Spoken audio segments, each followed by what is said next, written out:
pues ahora va a ser, hoy va a ser un bonito tiempo de compartir la palabra. No sé si escucharon las canciones, espero que hayan tenido tiempo de entrar un poco antes y estar con nosotros en el tiempo de alabanza. Normalmente trato de que las canciones, las alabanzas, el tiempo de oración esté apegado con el tema que vamos a tratar. Y hoy es el tema, siguiendo esta serie en la que estamos no solo describiendo, pero tratando de entender la soberanía de Dios, y así se llama, la soberanía de Dios. Estamos viendo cómo describir mejor la soberanía de Dios. Y bueno, cuando hablamos de soberano, es por definición aquel que tiene el poder y el dominio para dar órdenes, para ejecutar esas órdenes y para poner un castigo si no se cumplen esas órdenes. Entonces, la soberanía de Dios va más allá de lo que entendemos como un tirano o como un gobernador. Va mucho más allá porque Dios no solo es soberano, sino es el creador de todos nosotros, es el dueño de todas las cosas, es amoroso y es misericordioso. Así es que cuando tenemos que hablar de la pena, del castigo, Dios ha dejado eso para el último. De hecho, Romanos dice, ¿no?, que aunque andábamos muertos en delitos y pecados, Cristo murió por nosotros.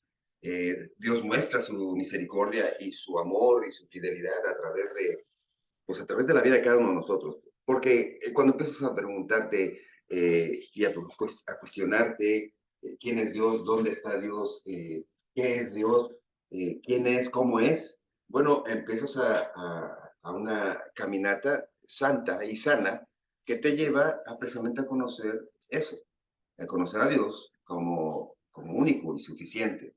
Ahora, la forma de describir la moral de Dios, la soberanía de Dios, el plan de Dios para nosotros y de identificar lo lejos que estamos de Dios, de nuestras propias fuerzas, pues es a través de lo que se llama la ley o los 10 mandamientos.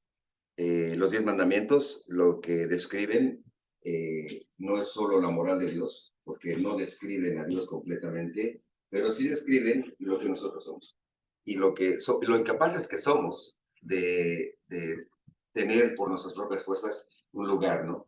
Así es que estamos en esta serie, la soberanía de Dios.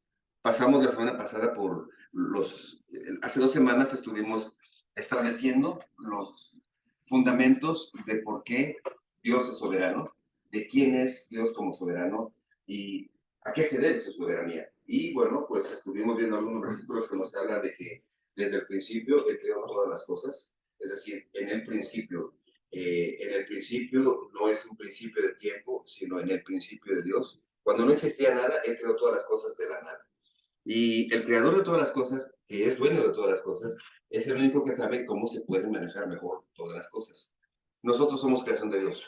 Dice Génesis, allá en el capítulo 2, que Dios tomó al hombre, tomó un poco de polvo y formó al hombre con sus propias manos. O sea, a nosotros nos hizo, estamos como dicen, hechos a mano. Porque mientras las otras cosas dijo, hágase la luz y creó los animales y separó las aguas y la tierra, a nosotros tomó un poco de tierra, de barro, dice, y nos formó con sus propias manos, y luego no estuvo tan cerca que dice que le sopló aliento de vida, sopló aliento de vida. Dios ha tomado al ser humano, nos ha dado una posición muy especial. Muy única, muy especial. Dice que nos hizo poco inferiores que los ángeles, pero con una dimensión tremenda, la dimensión de poder voluntariamente amar a Dios. Esto, libre albedrío, es la capacidad que tú y yo tenemos de decidir seguir, buscar, amar a Dios o no. Y esa libertad, pues es la que nos hace acercarnos a Él con alegría, porque cuando tú vas a la iglesia forzado, cuando vas a un templo y te llevan así arrastras, pues vas a fuerzas, ¿no? Y es difícil, dicen que a fuerzas ni los zapatos entran. Pero cuando empiezas a tener conciencia de ti mismo, a tener conciencia de tu realidad, cuando empezamos como seres humanos a tener conciencia de nuestra incapacidad para, dice la Biblia, ¿quién puede aumentar un codo a su estatura? ¿O quién puede aumentar un minuto a su vida? cuando vienen esas realidades del tiempo y de la temporalidad que somos, cuando algunos seres queridos empiezan a decirnos adiós y a adelantársenos, es cuando pensamos, wow, somos temporales, somos finitos. Y entonces empezamos a poner atención en lo eterno, y Dios es eterno. Y de pronto encontramos que la palabra de Dios dice que nosotros somos eternos. El alma es eterna. Y el alma por eso es lo que hay que cuidar. Es que más nos valdría conocer más a Dios. Los 10 mandamientos nos llevan a eso. Nos llevan a ubicarnos, a poner los pies en la tierra, a centrar nuestro pensamiento y a dejar de volar con la mente y crear, dice el primer mandamiento, ama a Dios con todo tu corazón, con toda tu mente, ¿no? Y con todas tus fuerzas. Ese mandamiento es algo que no lo dice, Dios no lo da como una forma de autoritaria, sino como una forma de asegurar que tú y yo estemos bien. Cuando tú amas a Dios con todo tu corazón, con todas tus fuerzas, con todas tus ganas, con toda tu mente, cuando tú tratas de conocer a Dios, cuando quieres amar a Dios, créeme, estamos seguros. Porque entonces viene lo malo o la maldad o la tentación, pero en esa búsqueda de quién es Dios, aprendes que hay cosas que no valen la pena.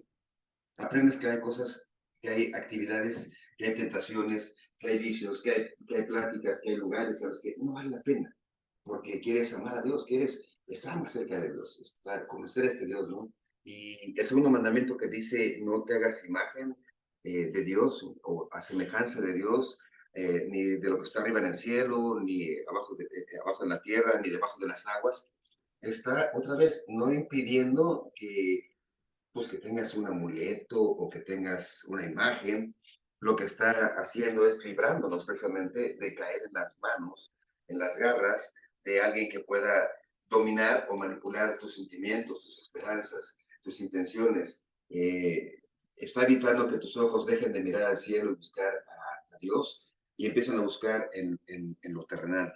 Y el peligro de buscar en lo terrenal, cuando te haces una imagen, según lo que estudiamos, es hacer un Dios tu imagen y semejanza. Un Dios a tu tamaño, un Dios como tú lo quieras, un Dios de bolsillo. De ahí que, digo, sin falta de respeto, pues hay estampitas y hay muchas cosas que no se cuelga, que no se pone pensando que ahí está, ¿no? Pero termina siendo simplemente algo que está anulado, algo que no domina mi corazón porque es algo que yo creo, es algo que yo he creado, es algo en lo que he querido creer. Eh, es mirar, sino a la creación, a veces miramos abajo, ¿no? Y termina el ser humano adorando cosas que dices, ¿cómo puede haber este tipo de creencias, ¿no? Por ahí están estas imágenes, a través de la historia podemos ver, ¿no? Los que adoraron a Baal, hicieron un toro, un becerro, adorar bestias, adorar imágenes. Últimamente en Latinoamérica se ha formado mucho esta tendencia a adorar a la Santa Muerte, ¿no? Y cuando tú ves las imágenes, pues lo que causan es terror. Parecen cosas como de Halloween y ves las velas y ves la forma en la que la adoran. Y luego, si, si tienes un poco de curiosidad e investigas, te das cuenta que detrás de esas imágenes hay sacrificios y a veces son cosas fuertes que dices, wow. ¿Y qué está moviendo eso, no? Pues, de nuevo, lo que está moviendo es un corazón que quiere tener poder, que quiere tener riqueza, sin importar lo que sucede. De nuevo, cuando hacemos dioses a nuestra imagen y semejanza, pues creamos ese tipo de prácticas. De hecho, eso es tan antiguo como el ser humano. Vemos ahí a los griegos creando esta, eh, ¿cómo le llaman? El Olimpo, donde habitaban muchos dioses. Y pues si alguno leyó en la secundaria este libro de la Odisea, eh, eh, eh, ves que había dioses con características humanas, ¿no? Que se celaba, que se casaban, que si el hijo, que si bajó, que si ¿cómo se llama que le tiene lo agarran del talón? El talón de Aquiles, que porque era el hijo de Zeus, y que metieron a un agua, pero que no se agarran del taloncito, metirlo. y por eso dicen el talón de Aquiles es su punto débil, porque supuestamente de ahí lo agarraron y lo metieron, y lo único que no se mojó fue el talón. Y entonces, por eso, la debilidad de este, que era inmortal, porque era semidios y semi-humano, su debilidad era el talón, porque fue lo único que no se mojó. Y entonces ves dioses, dios Afrodita, que es coqueta, que es risueña, que es así, que es allá, y la ponen como diosa de la fertilidad, y después como diosa del amor, y de ahí se van por otro lado. Dios, bueno, ¿para qué te cuento? Si lees un poco de historia, pues también en nuestros países, ¿no? Sí, Popocatépetl, por ejemplo, o Iztaccíhuatl, pues eran diosas que, o esta Huitzilopochtli, o, ¿cómo se llama? La serpiente, a ver, ¿cómo se llama la serpiente esta de la pirámide azteca que baja con el sol? Este, Muchachos, no se hagan. No se hagan. O sea, yo soy el único indígena aquí, ¿no? Sí, sí. Bueno, resulta que estos dioses, muchos de esos, pues si no sabías, requerían sacrificios. De hecho, las pirámides de Teotihuacán eran pirámides que fueron creadas o hechas para Popocatépetl e Iztaccíhuatl. Y, y, y esos dioses demandaban sacrificios de doncellas que les sacaban el corazón. De hecho, los aztecas eran una, te voy a hablar de historia, pero bueno, los aztecas eran una tribu muy fuerte, pero muy sanguinaria, que persiguió y esclavizó a muchas otras. Los mayas y estos incas tuvieron que moverse hacia Sudamérica para poder huir de este pueblo indígena que era muy bravo. Eran fuertes, muy bravos, pero muy sanguinarios. Y entonces de ahí corrieron, ¿no? Mientras que los mayas se dedicaron a la ciencia y al estudio de los artes y esto, los aztecas se dedicaron a la conquista, la conquista. ¿Y qué te quiero decir con esto? Bueno, pues que en medio del mandamiento, Dios nos está librando precisamente de esas cosas, de caer en manos, en garras de dioses ajenos, de dioses, dicen, diositos, con letra minúscula, que no tienen ojos para ver, que no tienen oídos para oír, que no tienen manos para hacer nada, pero que están manipulados para dominar al ser humano. Así es que los dos primeros mandamientos dirigen nuestra atención totalmente hacia Dios, hacia su trono, hacia el cielo. Identificamos por qué tienes este mandamiento de ama a Dios con todo tu corazón, y en tu corazón radican las intenciones. Cuando la Biblia habla del corazón, habla de las intenciones que una persona tiene para hacer algo. Así es que dice, ama a Dios con todo tu corazón. Con toda tu mente, también dice, conócelo, entiende a Dios, o busca conocer y entender lo que Dios tiene para ti. Él llama a tu inteligencia y a mi inteligencia para poder amar y discernir lo que Dios quiere que tú y yo hagamos en un momento dado. Si no fuera así, pues nos hubiera hecho, no sé, autómatas o robots o algo así, pero Dios te dio a ti y a mí la capacidad de pensar, y en esa capacidad de pensar, la capacidad de crear, de construir, de descubrir cosas, ¿no? Y es hermoso que el ser humano, haya descubrido tantas cosas, medicina, tecnología, todas esas cosas, Dios las creó para nuestro beneficio, nos dio esa capacidad. Pero dice, antes de que seas científico, antes de que seas doctor, antes de que seas ingeniero, antes de que seas químico, antes de que seas, busca a Dios, porque eso va a balancear. Un rato, fíjate cómo es Dios, ¿no? Alguien en el trabajo me preguntó, porque traen una cuestión entre ellos, que si Hitler, no sé por qué tienen esa pregunta, que si Hitler ah, había sido inteligente o astuto. ¿Qué había sido? ¿Si más inteligente o más astuto? ¿Qué es lo que había dominado a estas personas? ¿Astucia o inteligencia? Y unos decían que astucia y otros decían que inteligencia, y traían ahí el debate. Me preguntan así que a boca de jarro, y estaba yo preparando esto, y es cuando me gusta cómo Dios me habla, porque la respuesta fue no mía, o sea, te prometo, dicen, que fue de Dios, porque me dicen, bueno, ¿y tú qué piensas? ¿Los malos, o como Hitler, fueron astutos o son inteligentes? Y les dije, pues las dos cosas. Son astutos y son inteligentes. Lo que no tienen es sabiduría. Porque la sabiduría que viene de Dios es la que puede dominar esa inteligencia para que no se vaya por una perversidad. Entonces, cuando dice Dios, ama, busca a Dios con todo tu corazón y con toda tu mente, Dios quiere que tengas, antes que conocimiento, que tengamos sabiduría. Y la sabiduría de Dios, dice la palabra de Dios, que Dios nos da sabiduría. La sabiduría de Dios es el temor a Jehová. Una persona puede ser muy inteligente, un doctor puede ser muy inteligente, pero muy poco sabio para saber qué hacer en un momento dado. Alguien puede ser muy inteligente para descubrir cómo construir y desatar energía y hacer una bomba, pero muy poco sabio para poner en práctica eso. Y debemos grandes destrucciones. Entonces, ama a Dios con todo tu corazón, es intencionalmente, realmente, honestamente buscando a Dios. A Dios no lo puedes engañar, a Dios no lo puedes eh, marear con tu palabrería, porque Dios conoce el íntimo de tu corazón. Dios conoce los corazones. De ahí que cuando trajeron a esta mujer adúltera y que le iban a apedrear y quisieron probar al Señor Jesús y le dijeron, la ley dice que si es encontrada en adulterio tiene que morir a pedradas.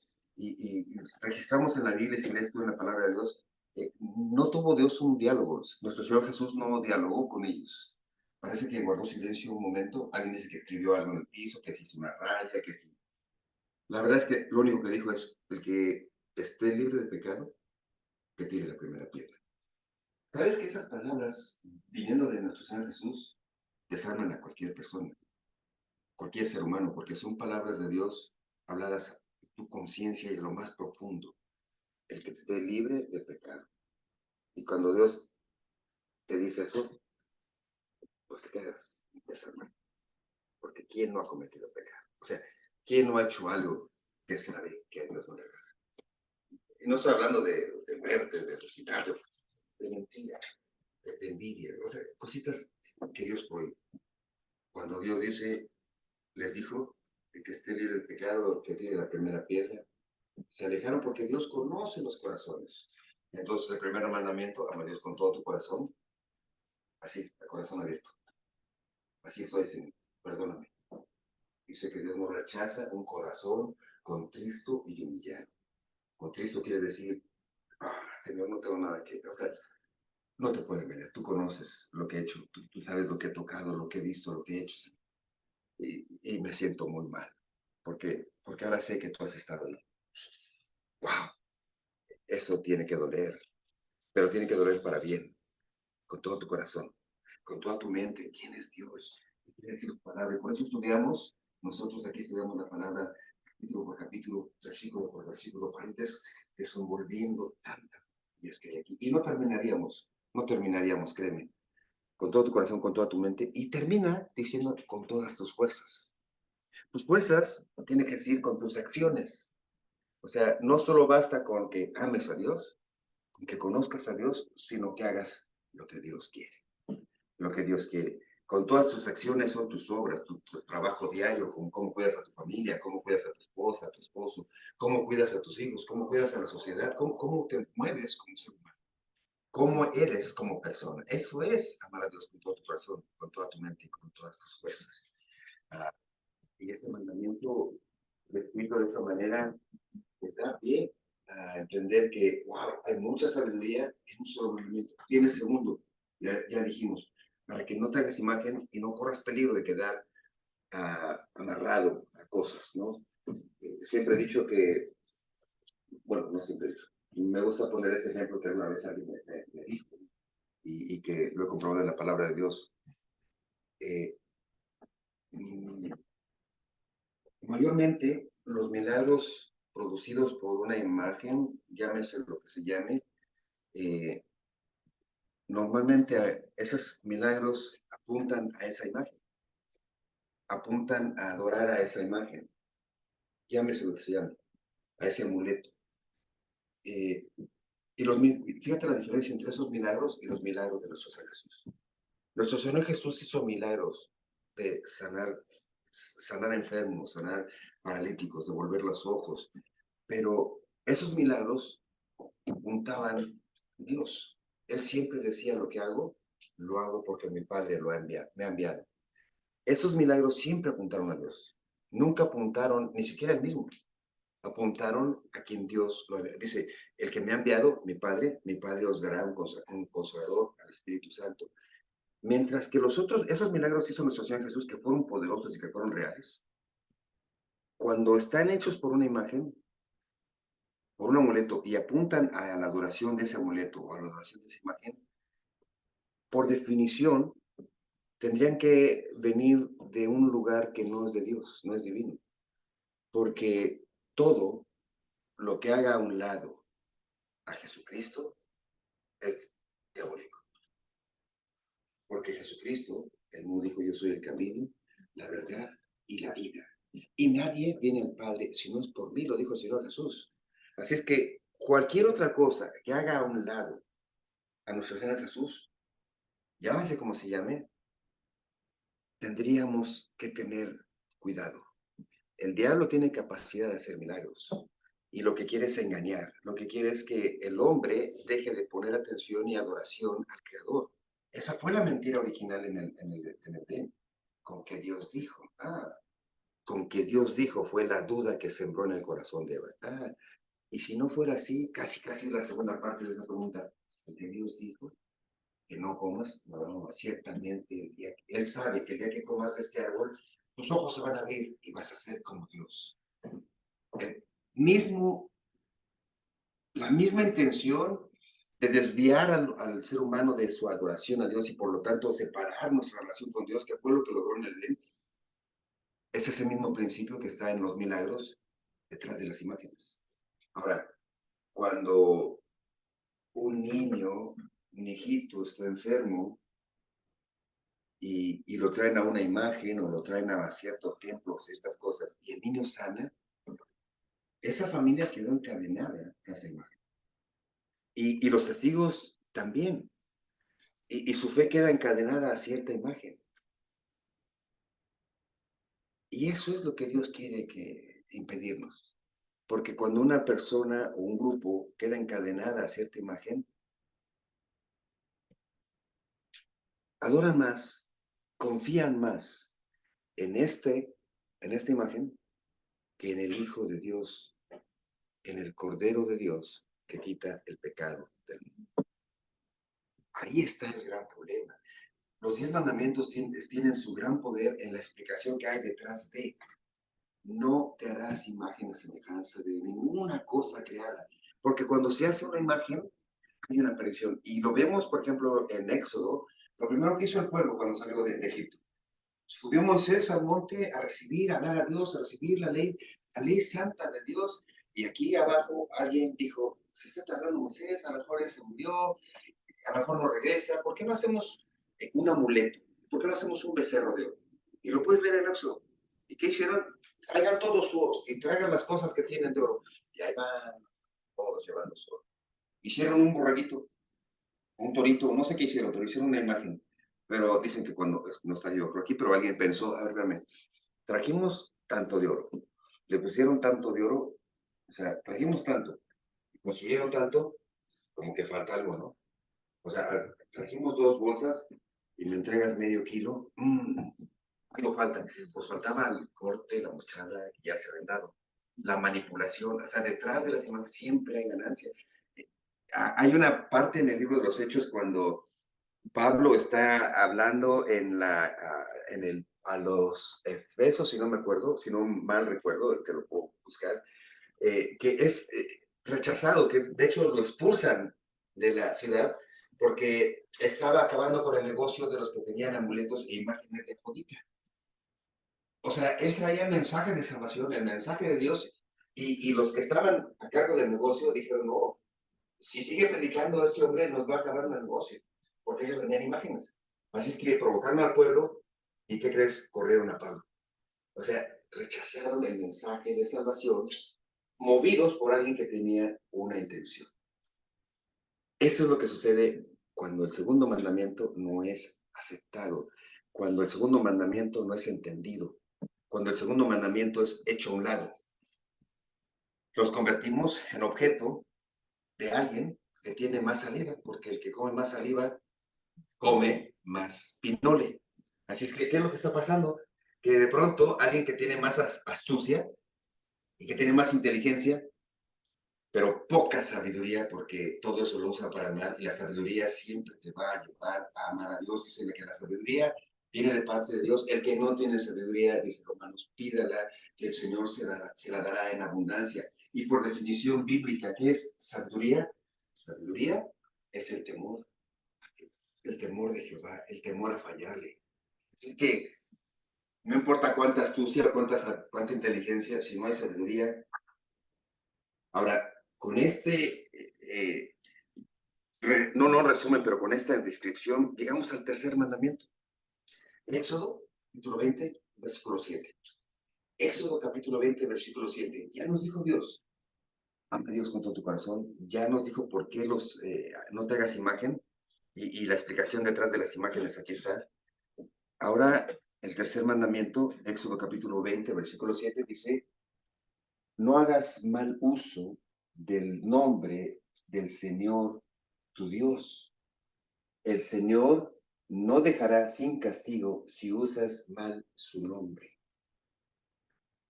¿Por qué es tan importante el tercer mandamiento? Es cierto que decir el nombre de Dios, como dicen, oh my, y eso es malo. O sea, ¿eso es todo el tercer mandamiento? Porque hay quien ha dicho esto y entonces ya no dicen así, ahora dicen, ¿cómo dicen ahora en inglés? OMG, o sea, para no decir oh my, oh my God, oh Dios mío, y dicen, no digas así porque el tercer mandamiento, ¿es eso la fuerza que hay detrás del tercer mandamiento?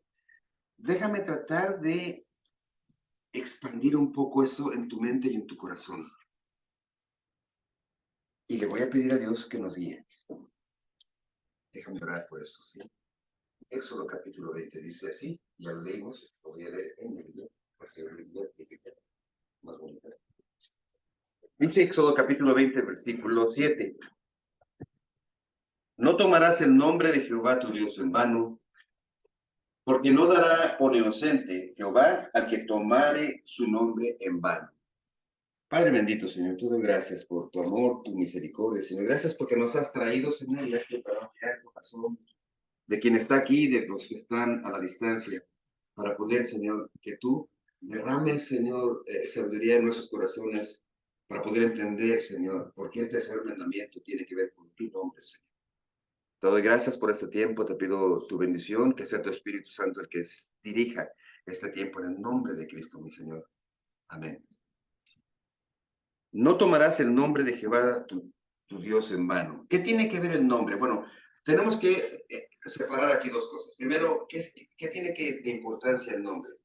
El nombre, en estos tiempos, pues podemos poner cualquier nombre y ya el nombre de una persona no tiene que ver mucho o no tiene que ver nada con quién es la persona, ¿no? Aunque algunos leen ahí por el zodiaco, dice que si te llamas Caprismocio, quiere decir que eres mitad Caprio y mitad Mocio y no sé, que le inventan cosas, ¿no? Que si te llamas Margarita es porque, bueno, sí. Y le inventan cosas. En esos tiempos, eh, hablando un poco de lo que estoy empezando a conocer y de las cosas, me he dado cuenta que algunos pueblos, algunos lugares en Latinoamérica, específicamente en Venezuela, que es lo que yo conozco, no sé si en otros lugares, pero en cierta parte, ni siquiera todo Venezuela, en algunas partes, el nombre de los niños los forman poniendo el primer nombre o parte del nombre del papá, parte del nombre de la mamá, parte del nombre de la abuelita y del nombre del abuelito. Entonces salen nombres como Yuri Hansi, o Yumisleli, Yusimeri, Nelson, nombres así bien raros, porque son así compuestos. Y entonces, cuando estaba escribiendo yo algunos de estos nombres, dije, bueno, es dialecto, en serio, ¿no? Yo pensé que era algún dialecto. No, ya me explicaron que las letras de la mamá con las letras del papá y las letras de la abuelita y las letras del amigo de la mamá, ahí se incluyen y entonces salen nombres raros. Eh, y tan raros que no tienen significado. Pero no era así, no era así. En los tiempos bíblicos, el nombre tenía que ver con la persona, tenía que ver con quién era. El nombre de Dios El nombre de las personas tenía que ver con quién era esa persona. No era un nombre dado así por así. De hecho, cuando estamos leyendo Romanos, estábamos leyendo cierta parte en la que dice, lo saluda Epifanio y el tercero, y el cuarto. Y yo pensaba que era Epifanio tercero o Epifanio cuarto. No, eran dos personas, porque en ese tiempo los esclavos no tenían nombre. Tenían el número del tiempo en el que entraron a la familia. O sea, el primero, el segundo, el tercero, eran simplemente un número, porque no valían nada, porque no tenían ningún peso, porque no eran nada. Entonces eran un nombre, un número. Ese era su nombre. El primero, el cuarto, el quinto. Entonces cuando dicen los de la familia del quinto, además la familia también no tenía nombre. Era la familia del quinto esclavo. Era el hijo del cuarto esclavo. La esposa del tercer esclavo. Porque el nombre tenía un gran poder. La palabra que se utiliza en griego para definir, que se utiliza para el peso, describir el poder o la fuerza, es escaboz.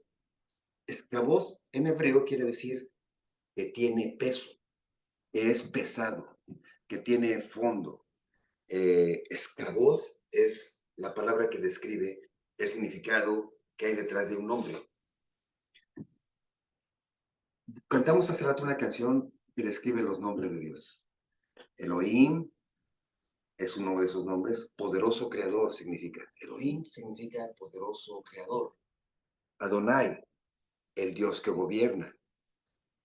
Shalom, el Señor nuestra paz. Jireh, el Señor proveedor. Yahweh Roí, el Señor es mi pastor. Yahweh Sidequén, genio, Dios nuestra justicia. Yahvé Nisi, Dios nuestra bandera o nuestra victoria.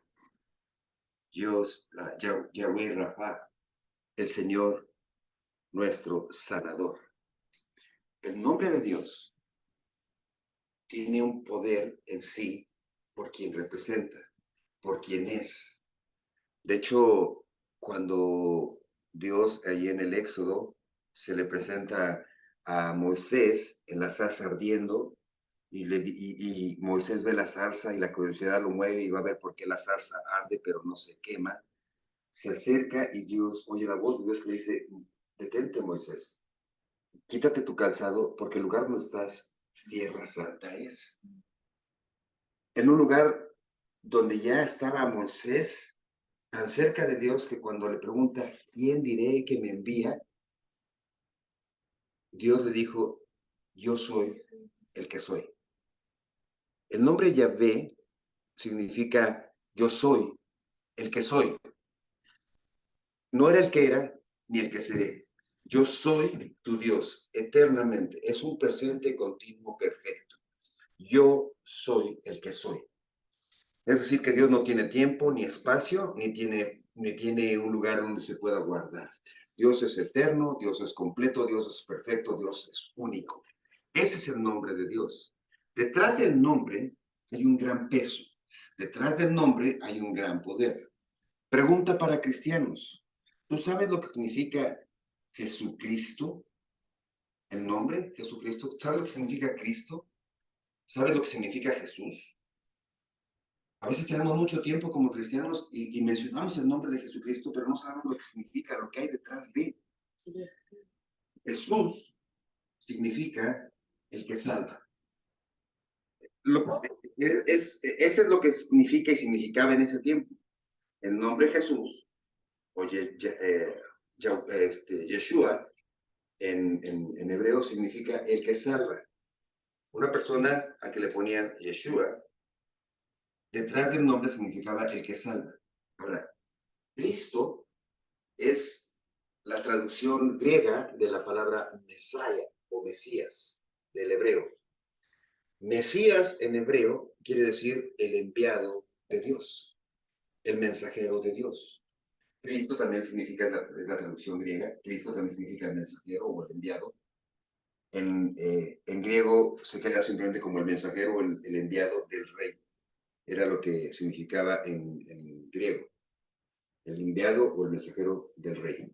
Mesaya, el enviado o mensajero de Dios. Así es que cuando decimos Jesucristo, lo que estamos diciendo es el enviado de Dios que salva. Eso es lo que significa el nombre de Cristo. Cuando tú mencionas el nombre de Jesucristo, lo que estás declarando es el enviado de Dios que salva.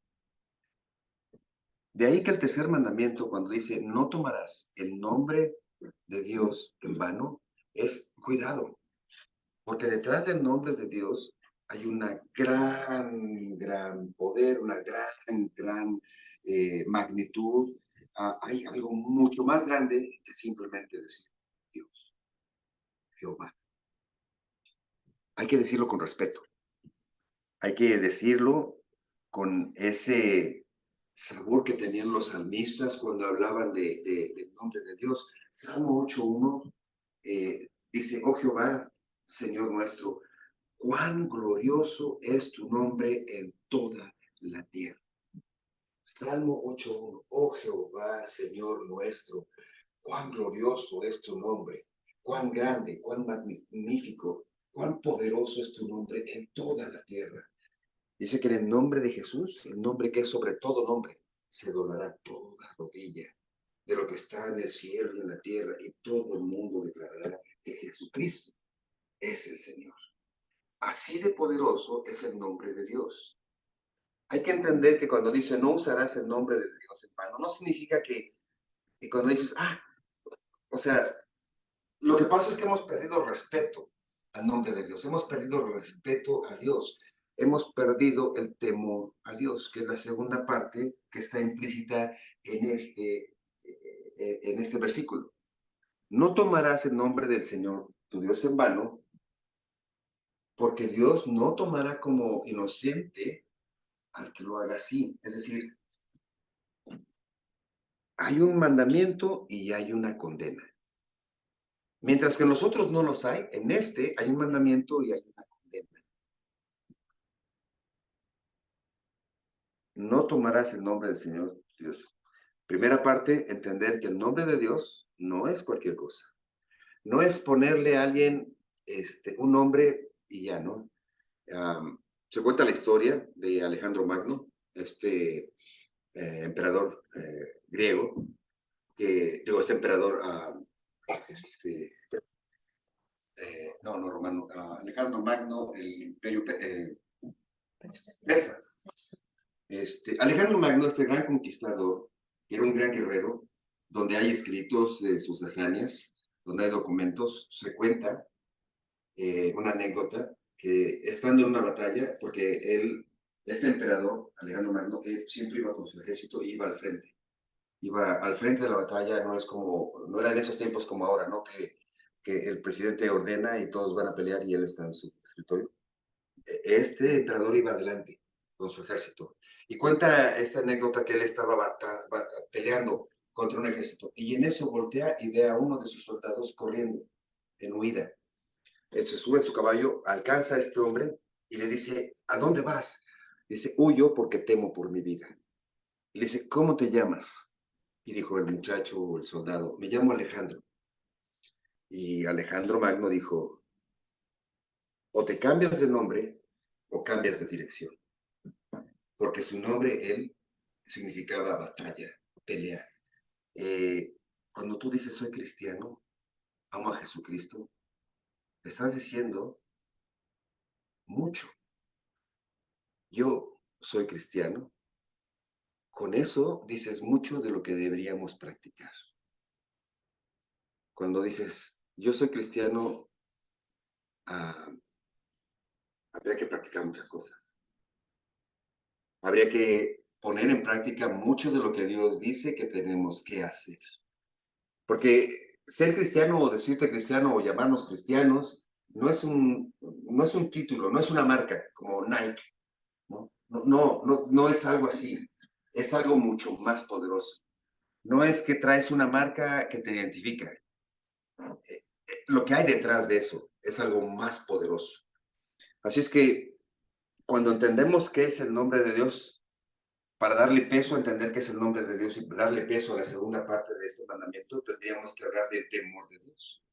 Porque si no hay temor a Dios, no hay forma de amar a Dios. Ahora, cuando se habla en esos tiempos del temor de Dios o el temor a Dios, en esos tiempos de mi libertad, mi espacio, mi tiempo, mi independencia, mi yo, todo eso, resulta difícil hablar de alguien o de Dios en el sentido de tenerle temor, porque hay una confusión mental de mi independencia. El grado al que hemos llegado de la falta de conocimiento de Dios nos provoca una falta de respeto a Dios. La falta de conocimiento de Dios nos provoca una falta de respeto a Dios. La Biblia dice, mi pueblo perece por falta de conocimiento. Mi pueblo perece por falta de conocimiento. Cuando dejamos de conocer a Dios en toda su magnitud y creamos algo, un resumen de Dios, empezamos a faltar el respeto a Dios. Por lo tanto, su nombre deja de tener peso, deja de tener esclavos, porque ya no conocemos a Dios. Así es que habría que volver a esto de definir o identificar el temor de Dios. El temor de Dios o el temor a Dios es bueno. Pues déjame decirte qué dice la palabra de Dios. Primero dice el temor de Dios en Jeremías capítulo 32, versículos 39 y 40, o al 40, perdón. Dice la Biblia, déjame leerlo aquí, porque tengo mis notas, pero me gusta más leerlo de mi Biblia, ¿ok? Nomás déjalo encuentro, porque no, si Jeremías está en el primer Antiguo Testamento o en el Nuevo Testamento. Jeremías capítulo 32, lo puedes buscar también, versículos 39 al 40. Dios hablándole a su pueblo en un momento de definición, en un momento en el que el pueblo estaba yendo hacia una nueva forma, estaba saliendo de una cautividad y estaba empezando a caminar. Acuérdate que el pueblo de Israel representa al ser humano, en sus idas y sus subidas, en sus altas y sus bajas. Ahí tienen a Dios dándoles maná y después diciendo, otra vez maná. Ahí tienes a Dios dándoles alimento y después, ¿para qué nos sacaste? Estábamos por ahí en Egipto. El ser humano es, por eso que representa el pueblo de Israel. Esa variación que tenemos como, nunca estás contento, dice mi esposa, nunca estás contento. Pues es que no, bueno, en fin, luego hablamos de eso. Jeremías capítulo 32, versículos 39 al 40, fíjate lo que dice. Y les daré un corazón y un camino para que me teman perpetuamente, para que tengan bien ellos y sus hijos después de ellos. Y haré con ellos pacto eterno, que no me volveré atrás de hacerles bien, y pondré mi temor en el corazón de ellos para que no se aparten de mí. Dios, el temor de Dios es algo que nos ayuda a permanecer en Dios. El temor, el respeto a Dios, no tiene que ver con un temor que destruye, con un temor que está a punto de acabar con el ser humano. El temor de Dios va más allá de ver a Dios como una figura de un viejito sentado en una nube con un palo esperando que la riegues o la riegue yo para hacer un palazo. Ese no es el temor de Dios y además ese no es Dios. El temor de Dios va más allá de eso. Así es que, ¿por qué el temor de Dios es bueno en nuestro corazón? El temor de Dios, el respeto a Dios, es lo único que nos hace buscar a Dios con respeto y honrando su nombre. Es lo único que nos hace buscar a Dios con respeto, con amor. Las iglesias bíblicas, las iglesias del libro de los Hechos, ese era su fundamento, ese era su combustible. Dice Hechos capítulo 9, versículo 31. Entonces las iglesias tenían paz por toda Judea, Galilea y Samaria, y eran edificadas andando en el temor del Señor, y se acercaban fortalecidas por el Espíritu Santo. Las iglesias en esas ciudades estaban creciendo porque había temor a Dios, pero no era un temor de que destruyera, sino un temor de saber quién es Él, qué tan pequeños y qué tan fáciles somos de caer, qué tan peligroso es que yo, si me alejo de Dios, inmediatamente peco. Y yo creo que tú también, ¿o no? Cuando no nos acercamos a Dios, lo malo deja de parecer tan malo. Y lo bueno también ya deja de parecer tan bueno. Cuando no buscamos de Dios, cuando faltamos el respeto a Dios, la iglesia pudiera ser un lugar de convivio. La iglesia pudiera convertirse en un club social. El nombre de Cristo se pudiera convertir en una élite, ¿no? Ser cristiano significa y ser así como apartado, ¿no? Y cuando dices apartado, porque la palabra santo quiere decir apartado, dices, es que soy apartado porque soy hecho a mano. Ay, Dios mío. No es así. Somos apartados porque Dios ha decidido, con su muerte y sacrificio, apartarnos de la maldad y reservarnos para un día estar con Él eternamente. No tiene que ver nada con una satisfacción temporal de este mundo. Así es que el temor de Dios es lo único que nos hace caminar hacia Él con respeto. Ahora, ese temor de Dios, ¿cómo se explica que es un temor no de castigo, pero es un temor de amor, es un temor de confianza, es un temor...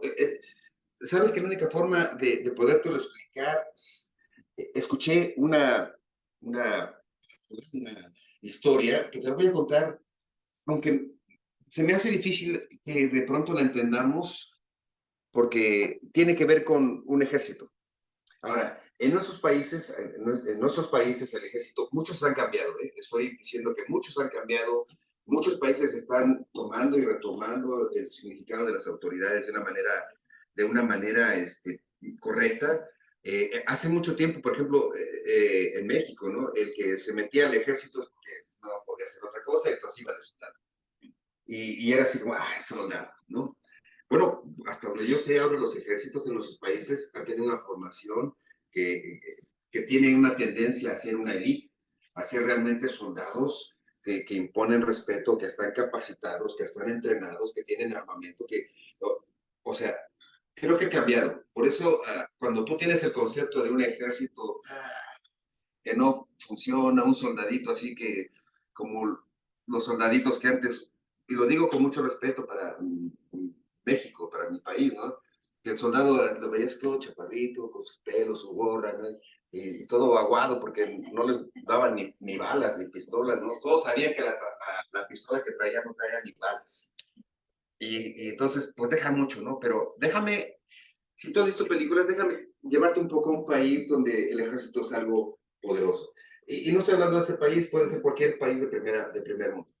Soldados en Alemania, en Inglaterra, en Suiza, por ejemplo, son, o en Israel, los soldados, ¿no? Es parte del ejército, es algo impresionante. Déjame contarte esta historia que tiene que ver, para que podamos entender qué significa el temor a Dios. Uh, Resulta que un muchacho que salió de la secundaria oyó que estaba el ejército buscando soldados o contratando soldados. Voy un poco rápido, creo que ya se están durmiendo. Te voy a poner emoción. Entonces, este soldado, este muchacho se enlista en el ejército porque quería ser parte de ese ejército. Pues resulta que empezando, él fuerte, alto, musculoso, seguro de sí mismo, pues no se imaginaba el tiempo que se lleva esta capacitación y el entrenamiento al que se iba a someter, y no solo eso, sino a la reestructuración mental a través de una terapia de energía y de regaños y de estructura y de fuerza y de respeto que tenía que tener. Entonces cuentan que este soldado, el primer día que estaba, uh, vio al sargento que vino a capacitarlo, un poco más bajo que él, pero con una autoridad y una voz que le gritó, firmes, y empiezan a gritarles y a hablarles. ¿Y qué es esa parte? Bueno, esa parte tiene por intención, esa parte de entrenamiento, tiene por intención doblegar el carácter y formar un sentido de obediencia, de respeto a la cadena de mando, de respeto a sus autoridades, una, una forma de moldear el pensamiento y la actitud de un soldado para obedecer órdenes sin cuestionar, simplemente obedecer. Y esa es la fortaleza de un ejército. El soldado está dispuesto a obedecer y a seguir las órdenes que le dictan, porque así es como está formado. Así que este muchacho entra al ejército, empieza a sufrir toda esa terapia o ese entrenamiento y está firme, pero está muy tenso y era que si tantito se equivocaba o tantito corría mal o se alejaba, eran castigos y eran cosas pesadas, ¿no? Tú puedes ver películas ahí de ese tipo de entrenamiento, los marines. Dicen que es el entrenamiento más pesado, ¿no? Y entonces cuando salen de ahí salen recios, salen firmes, salen fuertes.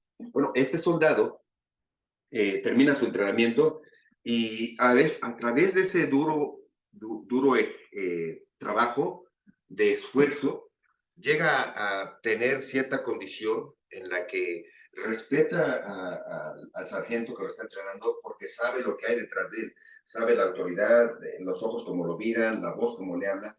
Resulta que el último día que él se iba a presentar, iba a venir el general a pasar revista y cuentan que para recibir al general todos tienen que tener sus rifles súper impecables, sus botas impecables, su traje, su uniforme planchado, sus camas hechas, todo el lugar limpio, porque no podía encontrar él ninguna falla. Cualquier cosita significaba un castigo, significaba una degradación. Entonces están firmes, sí, pasa el general, y se le queda viendo a los ojos y le pregunta por su nombre y hasta tenía la boca seca, dicen que no podían hablar porque el general le estaba hablando a los ojos y le estaba pidiendo algo y entonces está con temor y porque el que le está hablando es el general. Resulta que sale del ejército y su primera encomienda es lo elevan a cabo y se queda como chofer, como sí, como chofer del general, de ese general que vino y que él estaba temeroso porque sabía quién estaba enfrente de él, el general del ejército. En esa misión, él es el chofer y esa continuidad de estar con él, oía las pláticas que este general tenía con otros soldados, con otros generales, y empieza a reconocer no solo que tiene poder, pero que tiene sabiduría. Y empieza a conocer el carácter del general, que tiene mucha sabiduría para estructurar las órdenes, para manejar al personal, para cuidar a los soldados, y empieza a respetarlo ya no solo por su autoridad, sino ahora por su carácter como persona. Y lo empieza a respetar ahora como persona, y lo admira ahora como persona también por su carácter. Resulta que en una de esas idas pasan por una mina, explota, él queda herido, atrapado dentro del carro, el general cayó fuera, y aunque está herido el general y a un riesgo de su vida, se acerca el general, lo saca del alto en llamas y le salva la vida. Y no solo eso, sino que estando en el hospital, este general se daba el tiempo de ir a visitarlo para ver cómo estaba. Y lo visitaba constantemente hasta que queda él sano de sus heridas. En ese tiempo de estarlo visitando y de las palabras amables del general, empieza a surgir otro sentimiento. Primero tenía temor por quién es. Después empezó a tener la admiración por su carácter. Después un sentimiento de aprecio, de, de sentirse seguro, porque lo ve desde el punto de vista humano. No solo arriesgó su vida, el general, siendo general, sino que lo rescató. Ahora, él quería sanarse, el soldado quería sanarse porque quería regresar a su puesto y demostrarle a ese general, que lo conocía como general, que conocía su carácter, pero ahora conocía su corazón. Ese soldado quería regresar a la guerra, a servir a este general.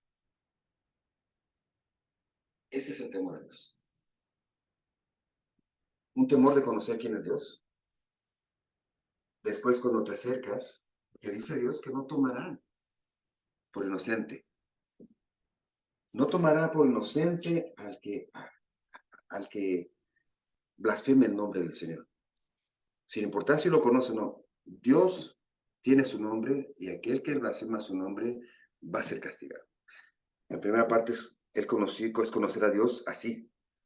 Dios es capaz y es soberano y puede decir hasta aquí y acabarte a ti y a mí en un momento. Tu vida y mi vida dependen de su amor.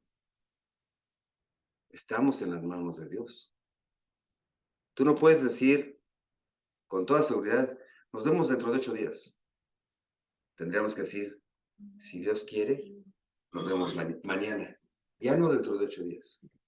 Si Dios quiere, si Dios quiere. Eso es lo que hay que primero tener, un temor de quién es Dios. Ahora, cuando empiezas a conocer a Dios, empiezas a conocer su carácter. La ley y los 10 mandamientos lo que expresan es el carácter de Dios, su santidad, su poder, su amor y su gracia. La gracia está en la ley, que es pesada porque nos hace ver que somos pecadores.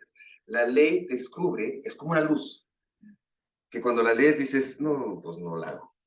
O sea, y vamos con el tercer mandamiento. Deja que lleguemos a los otros. Le ves y dices, ya no califico. Bueno, la ley de Dios tiene esa intención de mostrar nuestra incapacidad para después apuntar a Cristo y ver que el amor de Cristo, que siendo aún pecadores, murió por nosotros.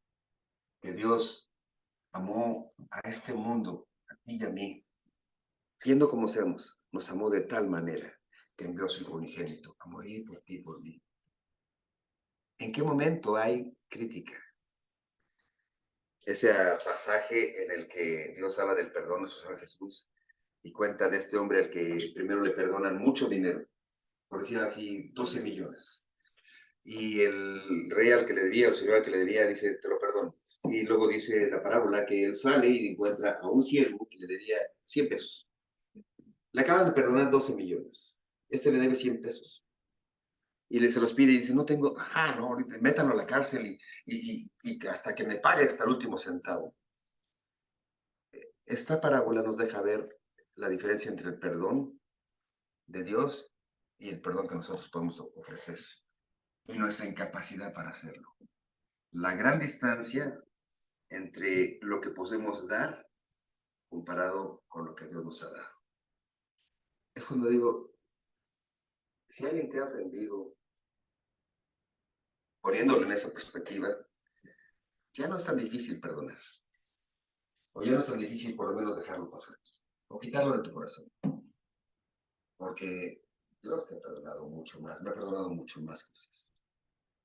Así es que el temor de Dios tiene que ver con, primero, entender quién es Él, después entender su carácter, que es la ley, y cuando vienes al Evangelio de Jesucristo, entiende su corazón.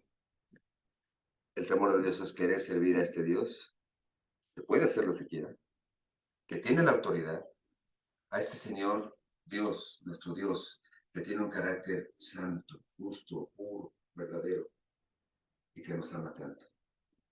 El temor de Dios es no quererle fallar, este Dios que te ama y me ama tanto, que Dios su vida por ti. Ese es el temor de Dios.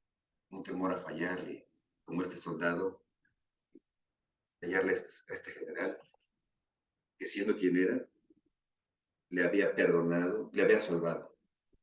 Ahora él quería servirle. Cuando tú conoces a Dios, amarás a Dios con todo tu corazón, tus intenciones cambian. Con toda tu mente, te das cuenta quién es Dios y quién eres tú. Con todas tus fuerzas. Tu intención de hacer ya no depende de hacer para ti, sino con todas tus fuerzas para agradarle a Él. Ya haces cosas buenas, no para ganarte un lugar. Haces el bien como agradecimiento a quien ha hecho mucho bien por ti y por mí. Tercer mandamiento, no uses el nombre de Dios en vano. No te llames solo cristiano. No te llames solo cristiano. Vive como un cristiano. Vive como un hijo de Dios. Vive como alguien que teme a este Dios poderoso y amoroso, que te busca, que te está buscando para salvarte de la muerte eterna. ¿Cómo puedo hacer eso? La palabra de Dios dice en el Evangelio de Juan, el que confiese su nombre, al que lo confiese, al que confiese quién es Dios, al que confiese quién es ese nombre poderoso, Dios le da potestad de ser llamado Hijo de Dios. Cuando tú mencionas su nombre, sabiendo quién es, el que confiesa su nombre, el que declara que Dios es mi Señor, que Jehová es mi pastor, entonces Dios te da la potestad de ser hijo de Dios. Y a un hijo, Dios lo corrige. Ponte blandito y cooperando. Que lo malo que no has podido hacer, Él te lo va a quitar. Que lo malo que no has podido soltar, Él te va a ayudar. Que lo que estás sufriendo es Dios Padre bueno. Dice que nosotros siendo malos, si un hijo viene y nos pide un pan, le darás una serpiente o una piedra. Dios es un Padre amoroso. Así que una vez que confiesas en el nombre de Dios, resta decirle, Señor, aquí estoy, como soy. Te entrego mi vida, te entrego mi corazón, te entrego todo lo que soy, bendito Dios. Abrázame, Señor. Llévame contigo a tu corazón, a tu regazo. Quiero recostarme en tu regazo, Señor. Quiero servirte con todo mi corazón. Padre bendito, te doy gracias para las personas que me pudieron entender y hacer libremente esta declaración, confesar el nombre de Dios para poder ser llamados hijos de Dios. Yo te pido, Padre bendito, que de hoy en adelante tu Espíritu Santo reine en sus corazones, abra su entendimiento. Salmo 119, versículo 18. Abre mis ojos, Señor, para poder mirar las maravillas de tu ley. Señor, que tu Espíritu Santo abra los ojos de las personas que aquí y allá a la distancia han escuchado quién eres tú, Señor. ¿Quién es tu nombre? ¿Quién eres tú, Señor? ¿Y cuánto nos amas? En el nombre de Cristo, nuestro Señor. Amén. Mis hermanos, muchas gracias. Me apasiona esto de describir el amor de Dios. Y seguimos la semana que entra. Disculpen si hoy nada más vimos un mandamiento, pero es que hay tanto que decir. La semana que entra, si Dios permite, seguiremos avanzando en la soberanía de Dios con el siguiente mandamiento que tiene mucho que ver con Dios en la vida práctica. Empiezan los mandamientos con la vida práctica. Ya conocimos quién es Dios, ahora vamos a ver cómo quiere Dios que nos tratemos y nos llevemos unos a otros. Los espero la semana que entra. Muchas gracias. Dios me los bendiga. Hasta luego.